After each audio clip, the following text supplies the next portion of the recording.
I like that you mentioned the sandboxes, and for me it's a plus that at least we are cognizant of sandboxes, but I thought it was problematic how it is placed within the bill in terms of even its definition and its scope.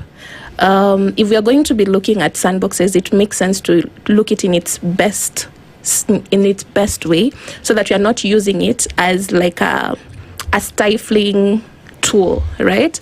Sandboxes are supposed to actually advance, help with innovation, putting out to market. But as it is right now, even capturing the definition of what a regulatory sandbox is not well. So we are not sure, is this going to be a regulatory sandbox? Is it going to be what we call an operational sandbox? Is it going to be a mix of the two? What is it going to cover? It's not really clear.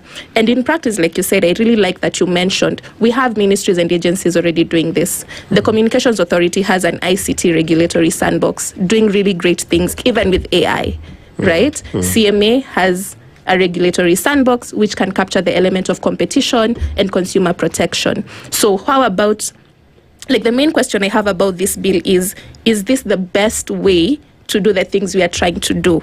Are there alternatives that will actually ensure innovation is propelled as opposed to being stifled? Because if we can be able to tap into existing agencies or ministries, AI is not this one item. It is cutting across all the sectors. With SHA, someone really gave a really good example at a forum I was in recently. We have house managers in most of our homes, right? And usually when I'm leaving the house, I will send my house manager 1,000 and be like, Nunua 1, 2, 3 things for supper, for whatever. So this house manager of mine, in a month, depending on our transaction volume, they could be really receiving a lot of money in their M-Pesa. Let's go back to SHA and look at how they tabulate the premiums of what you're going to pay. Financial records could be one of the things that they're looking at, right? At the end of the day, my house manager might be serviced with a higher premium than even, say, me, because it seems as though this person is really having crazy traffic.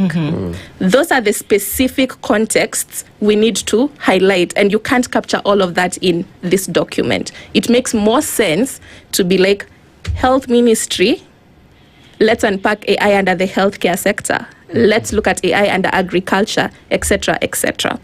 You've talked about the foreign companies or organizations. This bill doesn't capture them. And so if we are talking about TikTok, but TikTok is not the one affected by this, this will actually affect the local innovator, the startup in Kenya trying to set up and roll out AI systems.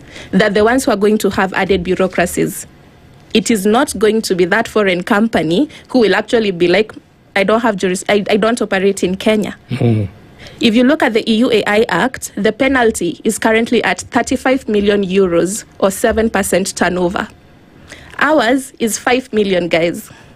And this is something we're even struggling with the data protection, because this big tech, 5 million could really be a slap on your wrist, right? If you're operating across the globe, will this deter you? Will you actually feel like, you know what, actually, let me not do that in Kenya because this could actually affect our profits? I don't think it's deterrent enough. Well, move of the motion.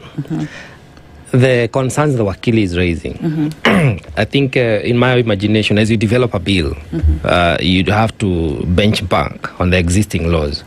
And in your team, the advisory comes in and says, these could be the challenges you may face if you put it this way, so let's amend to present it this way. The concerns the Wakili is raising, did you come across that, and how did you justify bypassing them? The process of making a law is it involves several stages. Indeed.